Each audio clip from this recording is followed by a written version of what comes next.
Hello, and welcome to Gresham College. My name's Richard Harvey. I am the worshipful company of IT Professor of IT here at Gresham College. The WCIT sponsor these lectures, and they do so because one of their missions, amongst many, is to use IT skills to make a difference, and they would specifically wish to improve knowledge and understanding of IT and its capabilities to the wider public. I'm also a professor of computer science at the School of Computing Sciences. I am not a medic, and in this lecture that will become evident. I'm interested in the way health services around the world are using technology in this lecture. So why is IT thought to be helpful in the propagation of better health? Well, one way of looking at this, and this is a diagram I produced, is to have a look at the cost of health services around the world versus their life expectancy.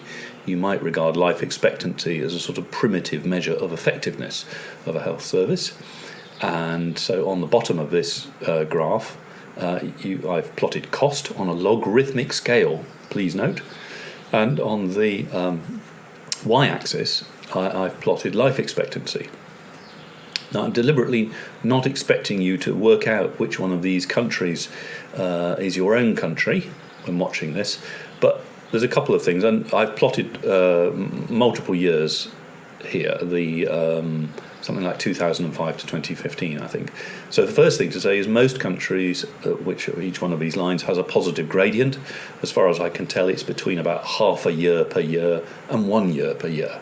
So every year your health service is in existence, it's extending life expectancy by at least half a year. There are some outliers. There are some outliers on the bottom right of the graph where you can see the lines dip and come back up again. That's almost all warfare, and this lecture is given in the middle of the coronavirus situation, so I'm sure we're going to see that sort of effect in all of our healthcare services. And then there's another outlier over on the right. There's this little line over on the right which seems to be incredibly expensive compared, remember this is a log scale, compared to any other health service in the world, and not particularly good, doesn't have particularly good healthcare outcomes. And if you want a clue as to what that healthcare system is, you can see it on this graph here. It's the United States of America, which for various historic reasons has a incredibly expensive healthcare service. When I say it's not very good, because what I'm measuring here is the overall life expectancy of the population as a whole. If your view is that the health service doesn't have to work for everyone, and it's really only designed for rich people and people who can afford the insurance, then under those terms, the US health service is very good indeed. And there's a number of countries that have that property. It's essentially a twin-track system. If you are in a good area, or if you are wealthy enough, then the service is amazing. And if you're in a rural area or you're impoverished, then it is terrible. So leaving aside the relative merits of these various systems, because I should say, as soon as you start talking about health services, particularly in the United Kingdom, the Gresham College is based in the UK, and I'm a British citizen, you get involved in health service wars, where on the one side, if you have vaguely socialist tendencies, the NHS, the National Health Service of the United Kingdom, cannot be criticised under any circumstances. And on the other side, if you have right-wing tendencies and you point out that it's a bit inefficient, isn't it, and maybe it could do things better, you are roundly criticised. Well, it's inevitable in a lecture like this that I will end up criticising health services. I'm sorry about that, but it has to be said. And it's particularly unfortunate timing because we're right in the middle of the coronavirus crisis, and in times like that we're all emotional about our health services. And this lecture goes out on a Thursday evening, when in the United Kingdom we all go out at 8 p.m. and clap vigorously for our members of our National Health Service and other professions who are looking after us. So I'd rather wish I wasn't being critical, but what can I tell you? Gresham professors have a duty to the truth, I suppose, so it's got to be done. Right. Well, what's the motivation for all of this? Cost is one, which we were talking about. What's also interesting is the World Health Organization, which we've heard so much about from in the coronavirus crisis, is very strongly in favour of digitisation of the health service, and I'll look at why that is later on. But they're not coming at it, I think, particularly from a cost control angle. They're coming at it from the SDGs, the Sustainable Development Goals angle, in which they point out you can't really meet the Sustainable Development Goals unless you at least have digitised some of your health service. And what's so interesting about these goals, the WHO digitisation aims, is not what's in them, but what isn't in them. And I want to explain in this lecture something about that. As with all of these lectures in the Digital State series at Gresham College, I was actually expecting to give a lecture about lots of cool stuff. I'm a technologist, I love cool stuff, and I was really expecting to talk about, robot surgeons and all that sort of stuff. However, when I looked into it, I realised that the issue wasn't really the cool stuff at all. The issue was the health service itself, and I'm not really talking about any particular health service here. They all suffer from this problem. So what I'm actually going to do in this lecture is I'm going to pick apart health services and try and explain why certain aspects of health services are very underdeveloped and some perhaps are adequately developed. And I want to point out that leaving those parts of the health service undeveloped is a critical mistake. And may be very expensive for societies. So the purpose of this lecture is to point quite firmly at certain aspects of healthcare and show why they would benefit from digitisation, but why it has been a problem up till now. So to help with that, I've produced this little pyramid diagram here, and I don't know if you're familiar with the healthcare taxonomy of healthcare in healthcare systems, but the basic idea is that ignore the line called self at the top. That's something I've added. That you have a primary, secondary, tertiary, and quaternary system in healthcare. The primary are general practitioners or physicians. They're first point of contact with the public, and then if you get referred to a specialist, usually in a hospital, that's what we would call secondary care. And in tertiary care is specialisms within hospitals that require additional support, things like intensive care and more complicated operations and so on. And then quaternary, that's the sort of experimental, and highly specialised care. Now, it's difficult to get figures for these across the world, so I've just picked a country, and I've picked NHS England. For those of you who are not British, I should point out that Britain's health service is usually referred to as the NHS, the National Health Service. It isn't a National Health Service. There are 4 National Health Services: Scotland, Wales, Northern Ireland, and England. England's the biggest. And they share some things, but they bill each other, for example, very inefficiently for people who cross the border.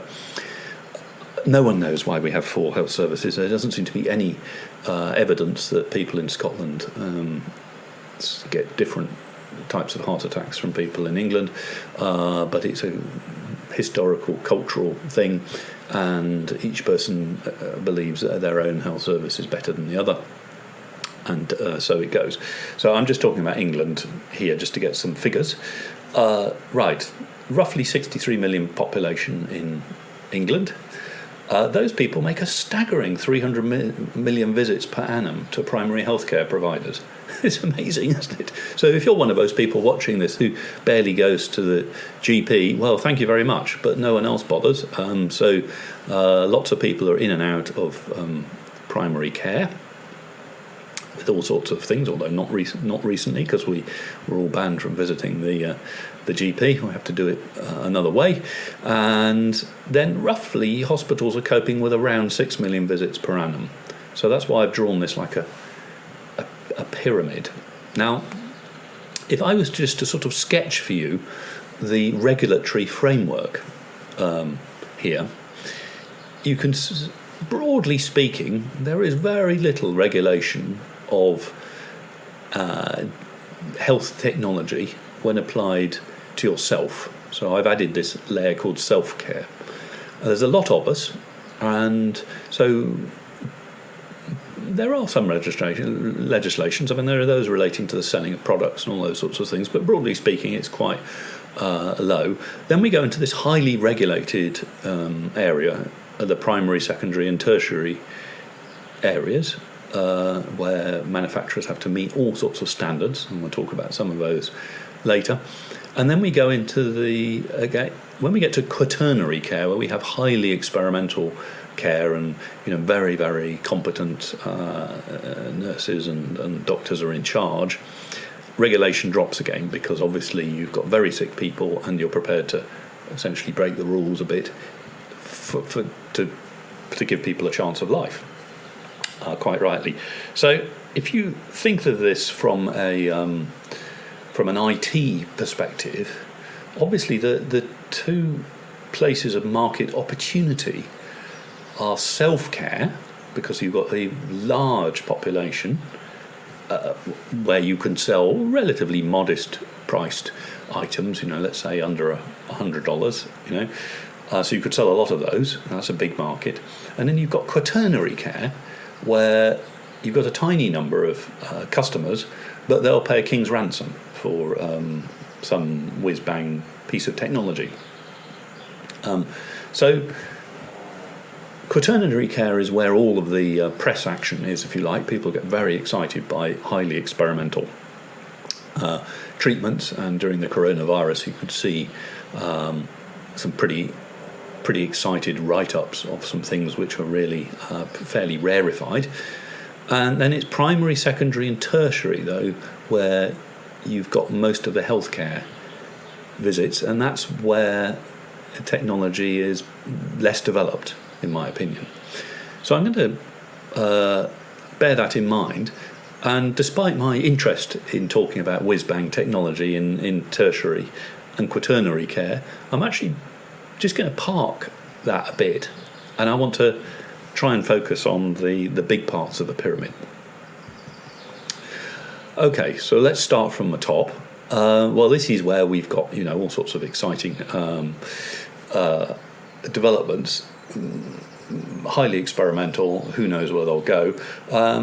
This is one of my recent favourites. I'm sure you're aware that there's a bit of a problem with antibiotics at the moment, and a lot of bugs are generating resistance to antibiotics, and it's a bit of a nauseating business developing antibiotics. You just try a lot of stuff on petri dishes and hope it kills stuff, and once you've got that past that phase, then you're in the process of going a bit further. So what would be great, of course, is if you already had a drug which had some proving with humans, and you could check whether it had antibiotic tendencies. So this is an example of some artificial intelligence developed at, I'm fairly sure it was MIT, and they scoured the literature automatically looking for chemical compounds that might act as antibiotics. And this is a paper in which they discovered a drug called halicin, which was designed, researched for the treatment of diabetes. The drug wasn't continued for diabetes because it just didn't do what it was meant to do. But MIT used some in silico, as it's called, so in silicon, deep learning approach in 2019, and they discovered that this drug might be a broad spectrum antibiotic. And they discovered that by looking for chemical analogies between that drug and other drugs. What's interesting about this, and what made us interested in this as a scientific literature, was that it wasn't a straight read across. What's interesting about this drug is it has some unique properties that weren't present in other antibiotics. So it's one of the first examples of deep learning, not just looking for very simple analogues, but looking for actions that follow from certain properties. So it's not only an interesting bit of deep learning, not only an interesting bit of medicine, but there's also an interesting bit of deep learning.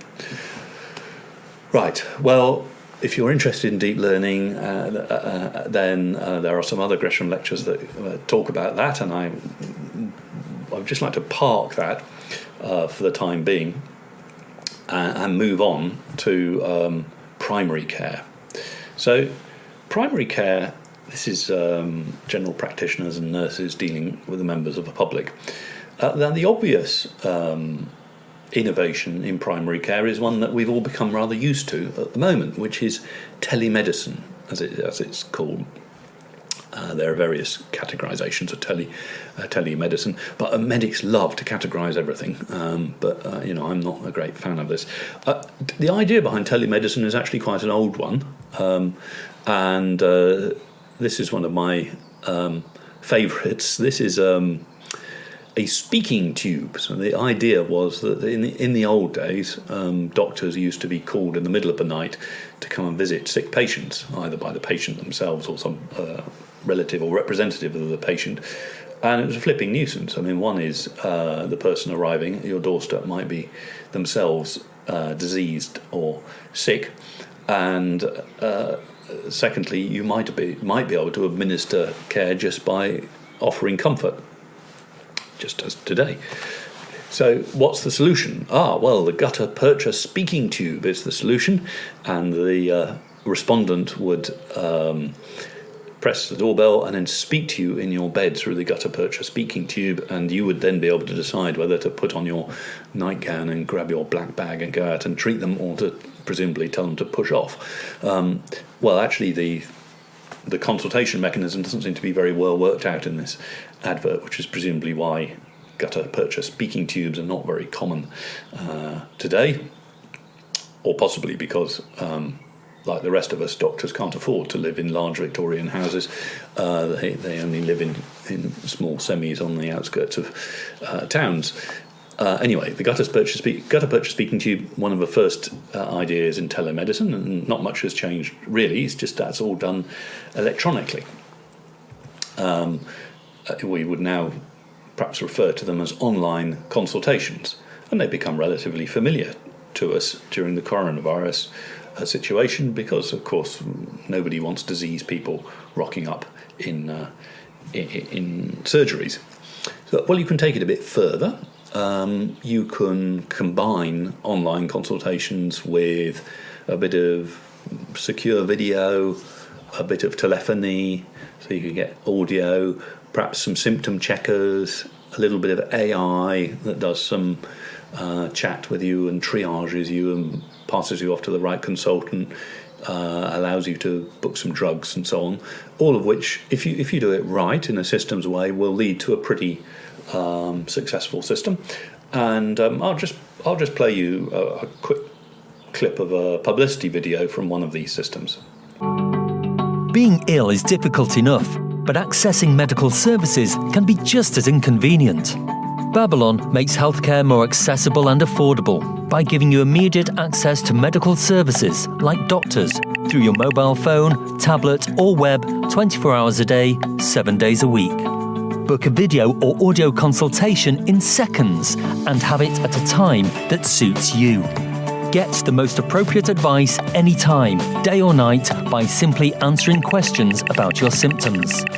This is powered by cutting-edge artificial intelligence, which has been accredited by over 100 doctors. If you just need to ask a health-related question, you can text our clinicians, attach photographs if necessary, and get quick answers from medical professionals. Babylon Health Check also puts you in control by providing a picture of your current health.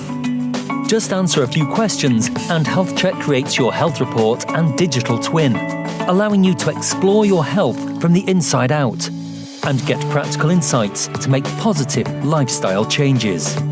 You can even sync your favourite health apps and wearables. Get quick, clear medical advice if you're in the office, when travelling abroad, or even from the comfort of your own home. Okay, so if that was a system in any other segment of the economy, we would say cool and move on. So Babylon Health have a presence in the UK, Rwanda and Canada. In the UK, doctors did not regard it as cool at all. It all came down to money, I think, I'm sorry to say. So Babylon launched in the UK with a fairly aggressive advertising campaign, which, to be fair, was censored for claiming things that were a little bit over the top, how accurate is that symptom checker really? What did they say? Validated by 100 doctors. Okay. Should I trust it is what the patient wants to know. The issue is they rocked up in London, which has quite a lot of big population, and they very quickly gained about 40,000 patients. And the more patients you get, the more the state pays you for having them. So obviously they got 40,000 patients, and they came from other practices. So those other practices were pretty cheesed off and complained about it. I'm not sure what I feel about that. I find it hard to get excited about that, really. I mean, I'm afraid it's a fact of life that if a service is good, then people will migrate to it. I think what people found particularly nice was the convenience. The artificial intelligence aspect was not particularly loved by the patients, but Babylon would have to speak for themselves on that. What I would point out is that they are not alone, and here's a natty little table showing some of the recent innovators in the space using chatbots. Chatbots aren't the important thing. A chatbot is just a system for having interaction with you via text. The important thing is the artificial intelligence on the back of a chatbot that attempts to deal with your symptoms. They're not bad. I mean, I've got several on my mobile phone. Here's a promo for another one of them. This is one called Your MD. Your MD helps you find free, safe health information so you can make the best decisions for your health. Our app is easy to use and gives you the information that you need instantly. Simply ask our chatbot questions about your health or check the symptoms that are worrying you. Relevant information will then be given based on your personal profile and your symptoms. You can also search for information on illnesses and conditions in our Health A to Z. Search One Stop Health for third-party health products and services available in your country. From finding online doctors to local specialists, or even ordering a blood test. Our team of doctors review all partners for your peace of mind. All of our health information is verified by doctors for your safety, while everything you tell us is stored with the latest security technologies, meaning your data is secure, and more importantly, we don't sell it. Download today and take control of your health with Your MD. Okay, well, you can download that one and have a go with it. There's also one called Ada Health, which I quite like. Because we're in the United Kingdom, of course, these systems are heavily criticised because we live in a country with health system wars, and there can be no impingement on the National Health Service, and these things are seen as a nasty private innovation that has to be resisted. What do I think? I think if you lived in a country where there wasn't easy access to healthcare, you might regard these as highly desirable. Okay, now lots of other innovations in primary care, but I'm time presses, so I want to sort of crack on and talk a little bit about secondary care. So secondary care is what happens in hospitals. The big innovation in secondary care are digital hospitals, and they're a little bit hard to describe, and the idea behind a digital hospital is that everything should be digital. And nowadays you might look at me somewhat puzzled and say, well yes, of course. I'll play you a clip from one of the first digital hospitals, which was the Hudson River Hospital in Canada. It's quite a small hospital. I think it's about 600 or 700 beds. British district hospitals would be bigger than that. It's a long clip, so I'm going to have to just play a little bit of it, but let's have a look. Welcome to the new Humber River Hospital, which officially opened its doors on October 18th of this year. I'm Ann Olsher, the Chief Operating Officer of the Intelligent Health Association. Our association is a vendor-neutral, technology-agnostic, global organization dedicated to educating the healthcare community on how technology is improving patient outcomes, patient safety, and operating efficiencies. We are extremely pleased to be here in North America's first fully digital hospital.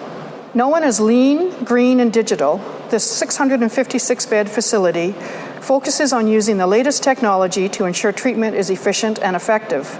Additional highlights of this new site include expanded emergency services to accommodate over 130,000 visits per year, complemented by an urgent care center at the Finch Street site that will provide care to another 30,000. Modern diagnostics equipment for detailed, accurate patient diagnosis and treatment, and portals of care for easy access and less walking within the building. During today's tour, you will get a glimpse of how technology is transforming the healthcare experience for both healthcare providers as well as patients. We begin in the central nursing station where nurses report when they first arrive on shift. Each floor is equipped with a nursing station midway down the hall and one at the end of the hallway. Upon arrival, each nurse logs into the Meditech EMR system, assigns themselves to their patients, and logs into the ASCOM phone. This device and software combination is a multi-purpose tool to support internal communication and clinical productivity. Okay, so this is 2015. I mean, the ASCOM soft phone, which I think it's the nurses fiddling around with there and logging in on, it looks pretty sort of primitive, really, compared to today's technology. But it's a very long film. You can find it on YouTube. What you'll discover is that one of the benefits of the soft phones is that you can track everyone. So if someone's critically ill, you can alert the right nurse at the right time. You can also do a lot of work on a lot of optimization on work patterns. Try and make sure that people are spending their time next to patients, which is something that we'll talk about in a moment. So that's one aspect of a digital hospital. Another aspect, which perhaps is a little bit easier to implement, is logistics and supply and infection control. I'm sure those of you who are at a certain age have visited a modern hospital, and what you'll find is there's a vast number of porters and ancillary staff who are moving patients, food, equipment and drugs around the place, usually, I have to say, pretty slowly. So a modern digital hospital doesn't do that. It uses robots, and I'll play you a clip showing these robots in action from the new Karolinska Hospital in Stockholm in Sweden.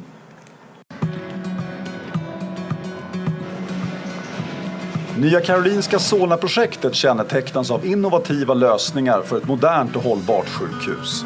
För att ge patienterna den bästa vården måste så mycket som möjligt runt omkring fungera effektivt. Att hitta smarta logistiklösningar är därför viktigt.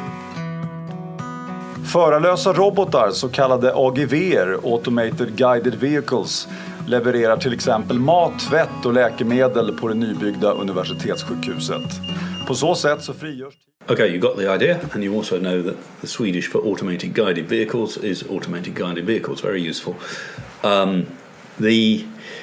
These are quite common now, and a lot of modern hospitals will have a robot. The great advantage of a robot, as we've said, is that infection control is easily controllable, and you have, I think it's fair to say, although not very quick, they have quantifiable delivery times. So that's neat.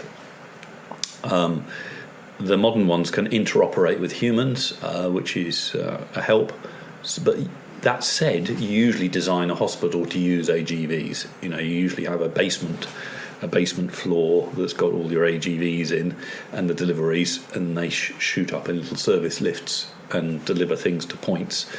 They don't usually navigate their way through wards, although, as we shall see later, the coronavirus has rather accelerated development of robot assistants, and there's clearly quite a lot of potential there. Now, what about IT for healthcare, though? I mean, what we've been talking about with the digital hospital so far is IT to sort of make life a bit easier for people in hospitals, possibly more efficient and possibly to save money. The usual driver in healthcare, for the reasons that we mentioned at the earlier lecture, horrible health inflation is a great concern. Okay, well, there are quite a few examples here. The one I have picked up on, because it's kind of interesting in a number of ways, is a system called Google Streams. And Google Streams is part of a big effort by Google to get into healthcare. And I'll play you a little clip that explains one of its early deployments. My name is Steve Powis, and I'm the Medical Director of the Royal Free London NHS Foundation Trust. We're very excited to be collaborating with DeepMind Health on the Streams application. The first feature we're implementing in Streams is an acute kidney injury management tool. Our aim here is to alert the right clinicians to patients who may have developed AKI, which is a sudden deterioration in kidney function. Wherever they are, clinicians can access the alerts, but also other results and the patient's past medical history. This ensures that the specific treatment can be tailored to the patient's overall condition. It also means that clinicians can prioritise treatment and respond quickly. Our clinical teams have determined exactly what information should be available in Streams, and DeepMind Health then process the data according to their instructions. Streams uses a nationally mandated formula to monitor the kidney function of all patients having blood tests in our hospitals. This is how it all works. If a potential change in kidney function is detected, an alert is generated within seconds on a clinician's mobile device. The clinician can see the patient's age, their details, and where they are located within the hospital. They can also view other important clinical information, such as allergies the patient may have, which medical team is looking after them, and their past medical history. Without having to access a desktop computer, the clinician can review all the blood tests. This is a key part of the clinical assessment and includes a review of past blood tests and historical trends. All this information means the clinician can immediately decide whether the patient needs to be seen, how quickly they need to be seen, and what might be causing the deterioration in kidney function. This means patients can be treated more rapidly and more effectively.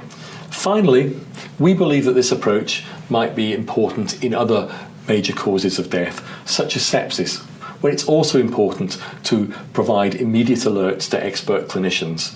We very much look forward to working with DeepMind Health to introduce further alert features.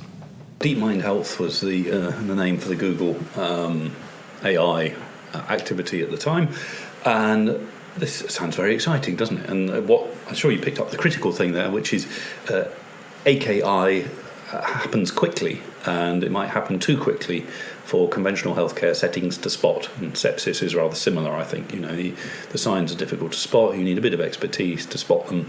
That expertise isn't always available on site, and so it can get missed and people die. So let's stop that. Excellent.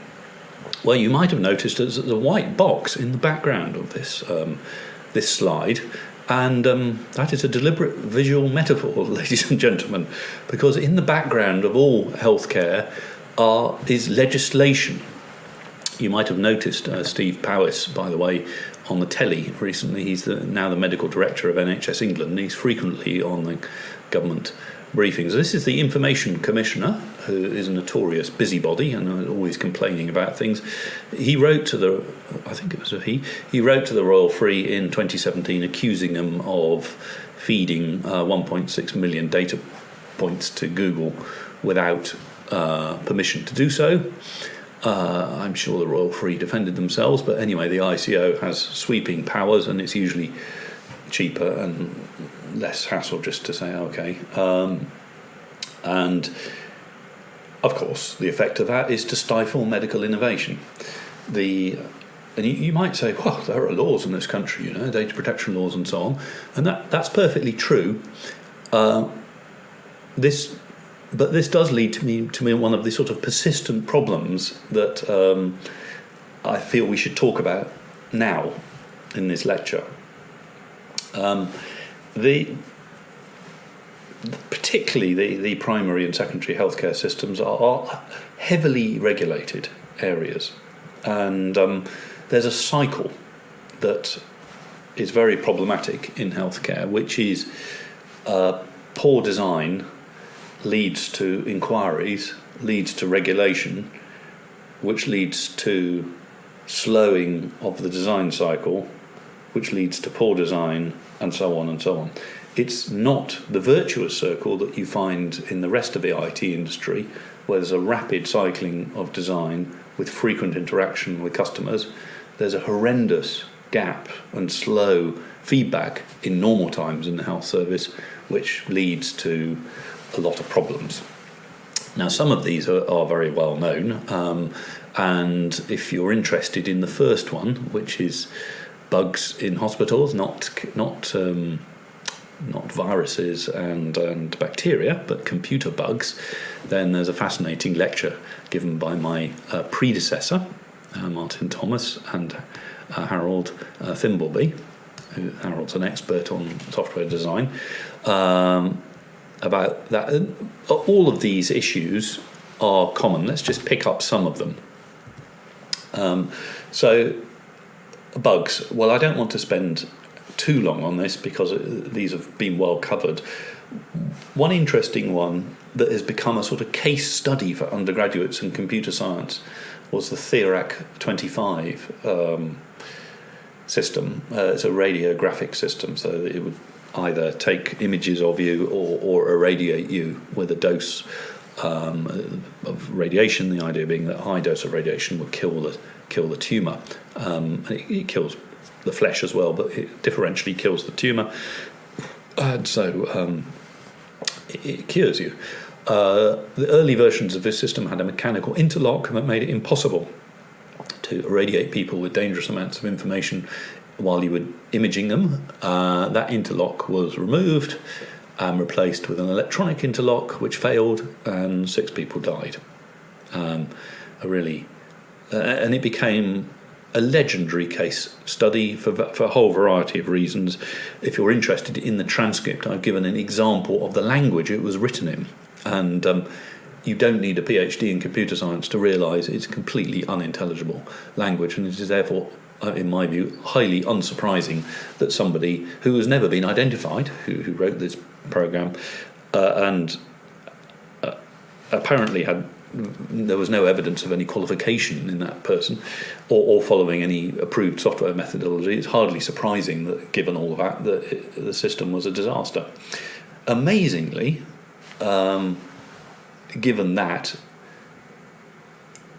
the fact that this radiation software, you might have thought that anyone working in radiation software would be rather wary after that, particularly as one of the outcomes was the development of an international standard, IEC 62304, for medical device software. And it actually defined the software lifecycle, and it defined what you should do at various stages in the software lifecycle. Multi-data systems, who working in radio treatment planning software tells you where to deliver the beam and how to collimate it and so on. More recently, 1991, killed another batch of patients in Panama City. because the data permitted incorrect data entry, which gave wrong calculations, and people were just irradiated in front of people in hospitals. Absolutely ghastly case. And Harold Thimbleby, who's mentioned here, was involved in another fascinating but alarming case where 70 nurses were either disciplined or prosecuted because allegedly they had failed to keep accurate records of glucose monitoring in the Prince of Wales Hospital in the United Kingdom. Well, it turned out that they hadn't failed at all, and that there was a failure in the database. The systems they were using were poor. The control on the glucose meters was not very well worked out, and it was quite possible for the database to go down and there to be a failure of information to sync between the local devices and the central database. I hope I've remembered that correctly, but you do look at the original lecture if you're interested in the details. What was fascinating to me and alarming was that somebody somewhere, presumably in the hospital or the police, decided that it was more likely that 70 nurses were criminals than it was that a computer system failed. Computer systems fail all the time. And nurses, frankly, don't make mistakes very often. So that was a real shocker, to see that. And also a shocker, I think, not to see more people outraged by this, presumably because the case got dismissed. Thank God. Okay, so that's one area, and worry about that area leads to the obvious human reaction, which is we must have more regulation, and we must have and the consequence of more regulation, of course, is to slow things down, to make them more expensive, and generally make the whole process stodgy. Another issue is that the IT that we have in hospitals isn't amazingly efficient when it comes to people's use, and this has been studied quite a bit. I mean, I've got a paper here which is an example of one of the studies, but there are plenty of them. This is an example where clinicians spent 6 hours out of an 11.5-hour day, 6 hours, almost half the day, on non-clinical IT work, filling in forms, billing, administrative stuff, and so on. There are other studies which say nurses can spend as little as a third of their time dealing with patients, being in front of patients, despite the fact that there's lots of studies which says nurses watching patients is one of the best things you can do for life expectancy. I don't know if any of you spent any time in hospital. I mean, I have. It's pretty depressing, I must say, to be lying in a bed and watch with essentially all of the highly paid professionals who could make you feel better sitting with their backs turned to you, wrestling with bad IT. Very, very alarming. Well, and almost every health service in the world has a procurement disaster situation. I mean, the NHS was notorious. I think the NHS IT system, which was developed during the Blair government in this country. Blair government was very keen to modernise the health service, quite rightly, unlocked large amounts of cash to build a integrated records system and improve interoperability between hospitals. 12 billion pounds was spent, I think, in the end. It wasn't a complete flop. I mean, there were some good things came out of it. The Spine, which is a interoperability network that connects the NHS, did come out of it. I mean, it wasn't worth 12 billion pounds. I mean, someone wrote to me recently, an insider in the health service, rather proudly saying, well, the Spine works, it's never been hacked, and it's very good, and it handles 6 billion transactions a year.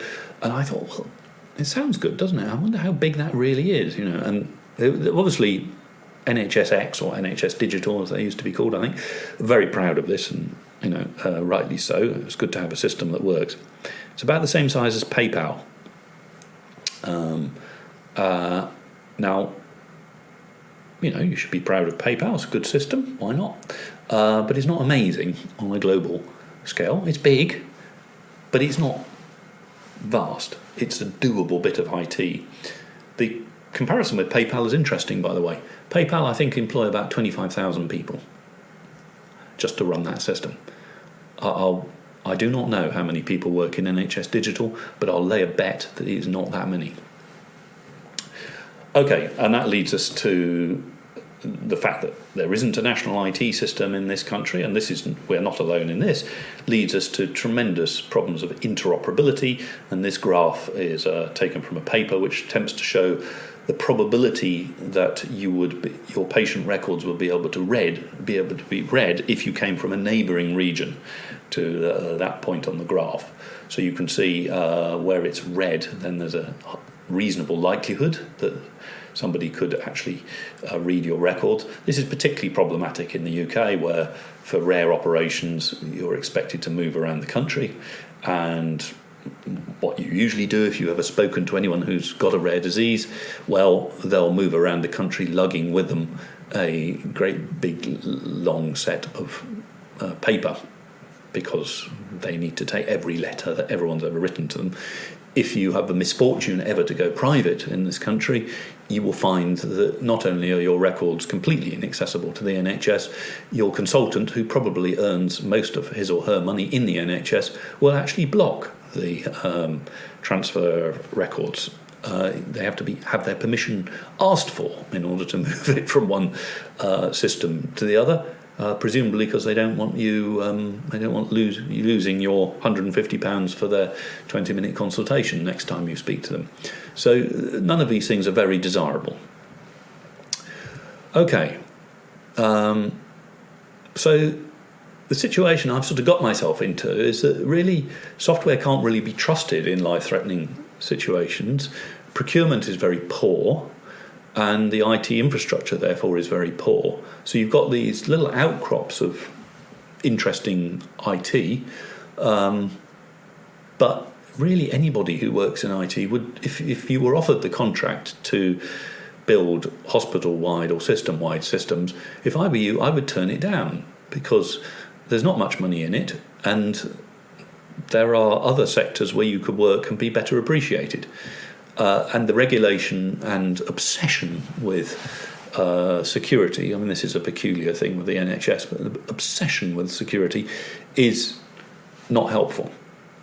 So where are the sweet spots? Where can we make progress?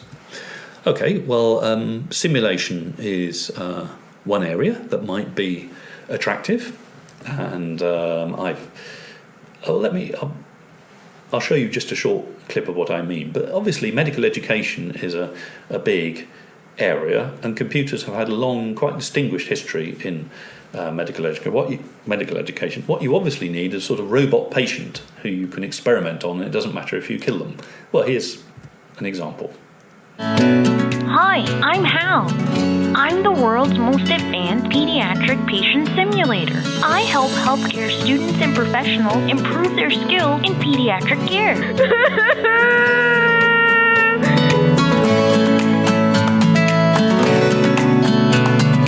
I always cringe when I see that clip. I don't like needles being stuck into even dummy boys. Quite impressive, and obviously, this is the way forward. I mean, there's a big area of medical education. Another area I'd like to pull out, and what I like about it is it's not a critical area. People aren't immediately at risk if the software fails in a simulator. The same could be said, I think, of patient preferences. It seems to be that a lot of patients are choosing clinical interventions that might not be right for them and their lifestyle. And there's an example here of a benign prostate disease, where it seems that a lot of people are choosing to have surgery but when you give them a lot of briefing about the relative merits of various treatments, there's a 40% reduction in those who would prefer surgery. And obviously that represents a huge potential saving to a health service, not only a saving in cost, but also a sort of opportunity cost of people not being in hospital and getting disease and having all the problems of being in hospital. So there's obviously more one can do in decision aids. Well, there are websites that go through this, and here's an example of one. This is one for insulin pumps. So the idea is your endocrinologist might say, well, have you thought about having an insulin pump? And you need to weigh the pros and the cons. And in this country, in the United Kingdom anyway, a GP's appointment, a physician's appointment, is 10 minutes. So I don't think really 10 minutes can possibly be long enough to weigh the options with you. So could some of that be done without the specialist in the room? So I think what would happen in the future is somebody says, well, I think you need an insulin pump. Why don't you download this app and go away and think about it? And you will play around with this app, and if you like the idea, you'll go down one route, and if you go down another route, and one of those routes might be, well, you'll go back to the clinician and say, I'm puzzled. But you can be confident that people have got the proper briefing. And I'm sure people watching this have this happen all the time. I mean, we have, where I work, we have to do mandatory equality diversity training. It's not a problem, but it's delivered by a computer system because it's better to get frequent training than it is to have infrequent but higher quality training. So, perfect. And this is, to take us back to the World Health Organization, this is exactly what the World Health Organization pointed out, which is that the innovations that you might expect in digital health are not quite where you would expect them to be. You might be expecting, robot surgeons and all that sort of stuff. Actually, they have some very simple checkpoints. So one is you should be able to notify a birth via a mobile device or notify a death. You should be able to monitor stock and levels of PPE. You should be able to help management. You should client to provide a telemedicine, provider to provide a telemedicine. That's when you can call the specialist. So you're out in the field and you've got somebody with some rare disease. You should be able to press a button and get in contact with a specialist in a particular field, and they will be able to give you what you need: targeted communication and tracking of patients and health status and services, decision support, provision of training and educational content to health workers. So those they're not the sort of glamorous parts of NHS. In fact, those of you who don't work in the health service might think, well, those are pretty much the sort of things that we would expect to have in a modern organisation. Right. This is my point. The innovations that the World Health Organization is urging health services to make, they are not robot doctors and fancy diagnosis systems at all. The innovations that they're asking us to make aren't innovations at all for the rest of the planet. They are what you would expect to have in a modern organization. So that is a fairly sort of dramatic observation, I think, because by extension, and by sort of following on from that, it's evident that most health services around the world are not modern organisations. They do not have what I would call a systems design attitude. They are a piecemeal of systems hacked together in order to cope with one crisis after another. When I previewed this conclusion with somebody who's an expert in the health service, I foolishly said that the health services weren't good at planning, and he got very hot under the collar about that and said, no, they are good at planning. And I realised I confused what I meant. They're very good at operational planning. We've got a crisis, what are we going to do? What I'm talking about here is design. Health systems need to be designed, and if they're designed, then IT professionals and developers can work within them to deliver the outcomes. If they're not designed, who knows? Okay, ladies and gentlemen, well, that would have been the end of my lecture. I prepared this lecture pre-COVID, but I can feel you sort of longing to for me to say something about COVID. Now with added COVID. Now it's difficult to get a handle on what's going on in COVID because all the rules are off and the traditional sort of highly regulated, slow behaviour of health services is all stopped. And there's a lot of media interest in all of these things. I should possibly name check Ron John Nag, who gave a very good IET seminar on AI and engineering for healthcare on the 6th of March, and some of these observations come from him. So this is a picture of the Nightingale Hospital, which was an emergency hospital produced in the United Kingdom to cope with the COVID crisis. It was produced in the Excel Exhibition Centre. It was done remarkably short order, and it was just a pleasure to, if you like engineering and you like systems, it was just a delight to watch it being built. It was really, really ever so impressive, and sort of certain pride swelled within one's breast when you watched it go up. Magnificent effort by a number of people to put it up. What is surprising, however, to me, is that the National Health Service in the United Kingdom employs 1.4 million people. It is the 5th largest employer on the planet. It is a vast organisation, and yet to build this hospital had to have very substantial input from a British army, which contains only 70,000 people. If you want to know what that looks like, these two photographs tell you what it looked like. So they're roughly in the ratio of the size of the NHS to the army. And insiders on this project say what a delight it was to work with the army because they got things done. If you like systems, and I do like systems, then you can download the manual for building an NHS hospital. This comes from the architects of the architects of a project, BDP Architects, and in the centre of this slide, I'm not sure if you can see it, but do zoom in, is a little diagram which shows you patient flows. It's all very comforting, very nice. So what's been excellent, I think, out of the crisis, if you can say anything is excellent, is we can see the beginning of what I would call systems thinking about the health service as a system for patients, a machine, and designing the machine to fit.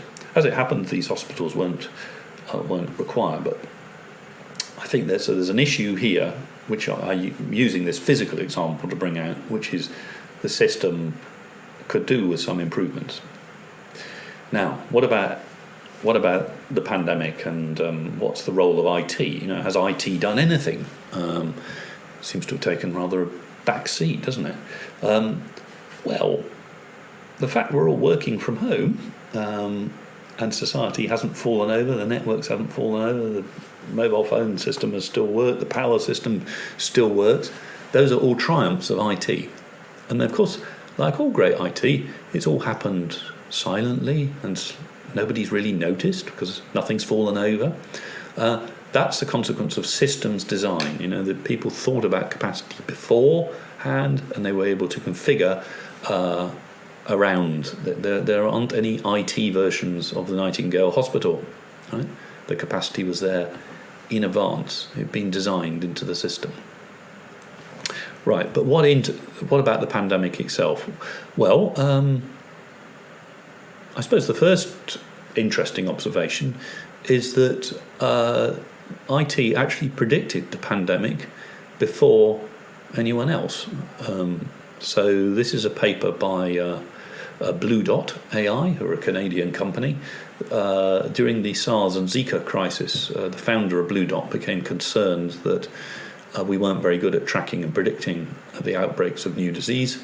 So he built a company, a social enterprise actually, which uses some AI and natural language to look through medical reports. It also looks at geographic factors, flight data and so on, and attempts to predict not only when something will start, but how it will spread. And their claim, you can look at it on their website, is that Blue Dot published the first paper on COVID, and they claim that they were able to predict the spread of the disease very effectively. I guess in retrospect it was a pity that no one knew about this, but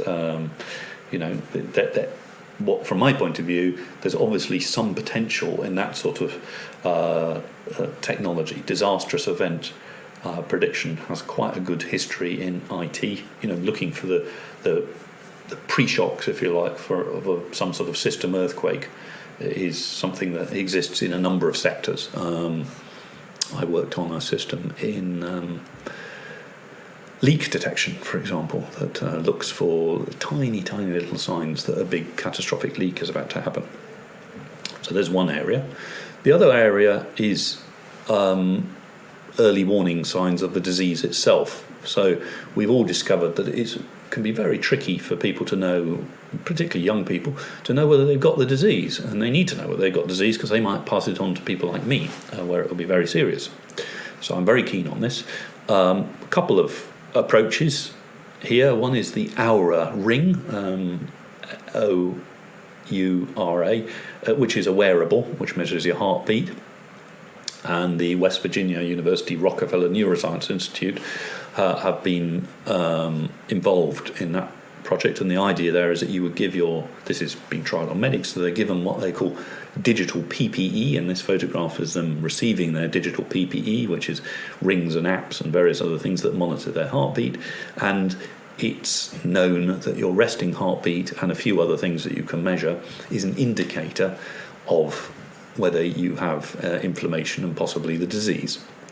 So generally it will give you 1 to 2 days after you caught the disease notification that you've got it. So if that works, that could be quite impressive and useful thing to do.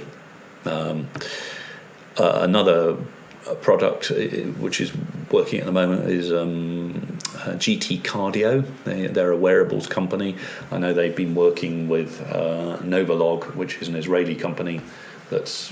They monitor pulse and pulse oximetry and respiration temperature and so on, and able to spot whether you've got a disease. And I suppose it's fair to say that all of these are built upon some work by Xiao Li and Michael Snyder at Stanford. And they were able to show some time ago, a few years ago, that you were able to detect Lyme disease using a combination of wearables. So they also discovered lots of other interesting things using wearables. I remember they measured your radiation dose doing various things, like travelling in aircraft and various things. It was an interesting paper. So they've partnered up with Fitbit and Scripps Research, trying to do early tracking of COVID. Obviously quite a slow project to get off the ground, I would have thought, because you got to go through a whole load of clinical trials, the usual problem being that if you falsely notify people that they've got a disease and they have not, bad things can happen. And if you miss disease, very bad things can happen. So very early stages, but I do like this idea of very intimate, detailed monitoring of what are quite easy vital signs, and using that for prediction is obviously very, very attractive. However, the thing that's, of course, in the news at the moment, and the thing that everybody wants to talk about, is contact tracing. So the idea behind contact tracing is that if I get the disease, is there a way that I could notify everyone I've been in contact that they too might have the disease, and would they kindly stay at home?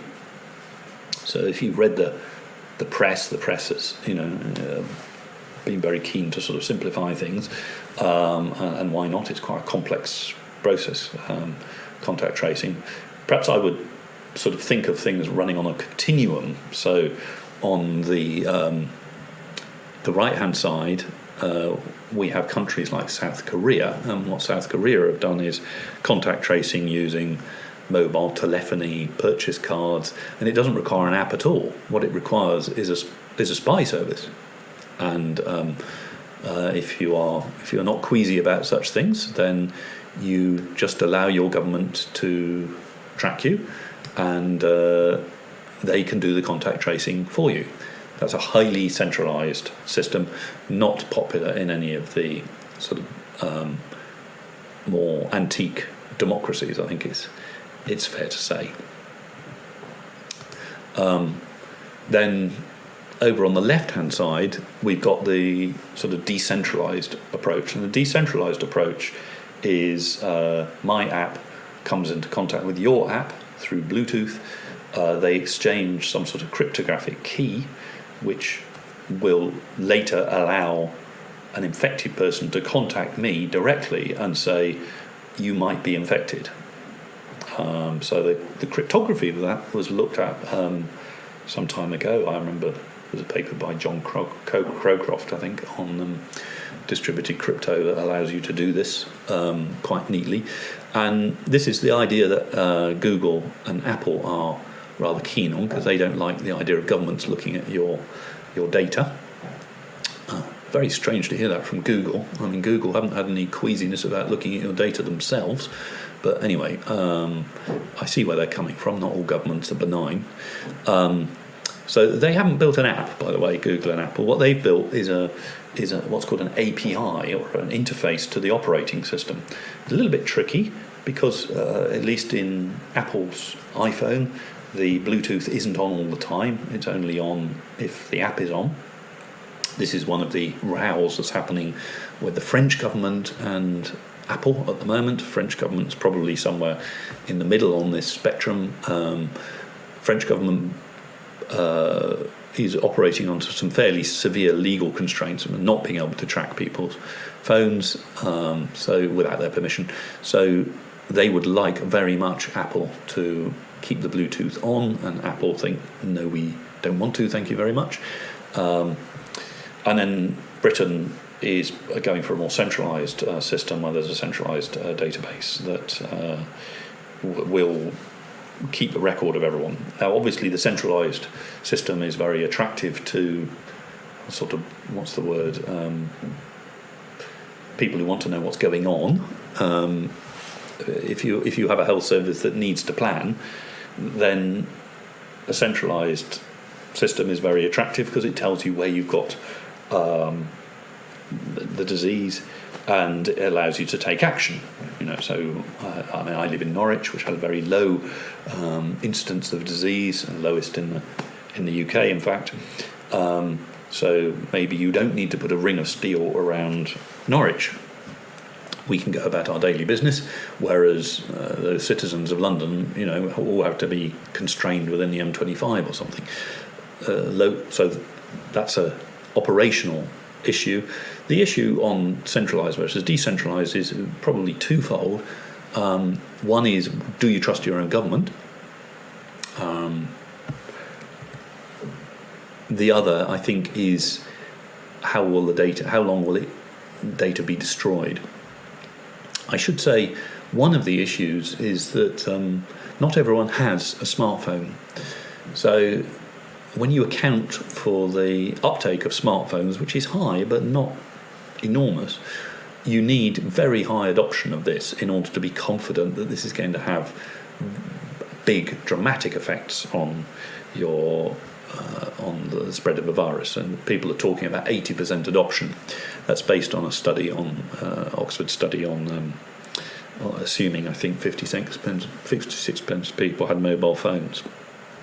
And you've also got this problem that you're almost guaranteed to falsely alert people. I don't think you can do much about that. So if my next door neighbour has the disease, well, I can see their Bluetooth through my walls, so I'm going to get notified, and there's not much I can do about that. Now, what to do about adoption? Because this 80% adoption is a problem. Now, I don't know if you know the great Fowler quote on split infinitives, but it's the same issue with adoption, I think, and privacy. So there are those people who sort of neither know nor care about the difference between distributed and central databases, and they're fine. They're going to adopt the app, right? We don't have to worry about that. And there are people who know what the issues are between central and distributed databases, but don't care, I think I would fall into that category, and we're going to adopt the app. You don't have to worry about me. The people you have to worry about are the people who either know and care, right? There's quite a few of them, and then even more worrying, the people who don't know and care, right? So they're a really worrying group, aren't they? The people who don't understand the issues, but they care. And we see a lot of them in the COVID crisis, people who clearly don't know what they're talking about, but seem to worry about it very much. Now, why would we worry? Because irrespective of the technical merits of a system, what really matters about is adoption. If you can't get this adoption up, one should have anxiety. So I would have hoped that would have been at the front of the designers, all designers' minds. Well, it's an experiment waiting to happen. I mean, different countries have taken different approaches, and we'll have to see how it goes. Fingers crossed, I think, was what we have to say on the app. Now, I've referred to the NHS a bit during this lecture, and that's not because I'm particularly interested in the British or English experience. It's just because big national healthcare systems tend to generate lots of useful statistics. A couple of issues about the NHS which I think are a little bit problematic. The first one, which I haven't talked about already very much, is there is a obsession in the NHS with privacy and security. And this is entirely understandable. I mean, nobody would like their medical records to be leaked. So there's an assumption here that it's the function of IT to prevent that. Now, as soon as you take that view, of course, you'll end up building systems that can't be used by anyone. And if you've ever tried to download the NHS app, well, it's horrible. I mean, it's one of the most horrendous experiences of your life. I'm a professor of computer science, and it took me 3 days to get it downloaded and used. There's a whole series of enrolments that you have to go through, and once you've gone through those enrolments, you've given away so much personal information. You really, the stakes are very high on security. They better not give your data away because you've given away a lot of information. So this is typical. Bad thinking, I think. I mean, I would much prefer a sort of thinking which says, well, if you're going to use the NHS, then you're obviously prepared to give up some of your privacy because you're prepared to share some of your medical data to help others. That's the point of a big system like that. If you don't want to give up your data, then you should go to the private sector, right? Which is more expensive but protects you. So I would prefer a more nuanced version which would say, well, wouldn't it be easier to legislate that people's medical details should be private? Because if you did that, then you could relax the obsession with privacy and security. I've already said that there are problems with infrastructure, supply chains, and so on. I think my big point is that it would be very helpful if society could design the NHS as a system, and by that I mean we could agree on some of the priorities and how they should be handled. So a good example would be privacy. To what extent should the NHS be private? And that's a deep question. It needs some thinking about. But if you can get some long-term agreement on these things, then you can build systems, and people would want to build systems when you've got a stable idea of what the system is designed to provide. So, those things aren't happening at the moment. So, in the meantime, this lecture goes out on a Thursday evening, and in the United Kingdom on a Thursday evening we stop having our dinner and we go outdoors and we clap for our carers. So, like me, you can clap for your carers. I should say, when I'm clapping for them, I'm clapping for the very brave individuals and heroic individuals who are working not only in the NHS but all of our services. I'm not clapping for the IT infrastructure. That's for sure. Okay, so in this lecture we have talked a little bit about one aspect of a digital state, which is healthcare. In this series we've talked about identity, social media, communications, universities, crime and punishment, money and health. I would say a recurring theme in these lectures, much to my surprise when I started writing these, was the necessity of systems thinking. And systems thinking means thinking about your delivery of a public service and what you would wish to happen from that delivery and sticking with it. It's perfectly possible to have political debate and controversy within an agreed framework. The current, we certainly saw with the UK legal system, US legal system, I would say the same thing, and certainly the Western health systems in most countries are very problematic for IT consultants and professionals because they're lacking in systems design. And my plea is, if you are a citizen of one of these governments, if you could gently re-emphasize this to your democratically elected representatives, then we would all be very much better off. Thank you.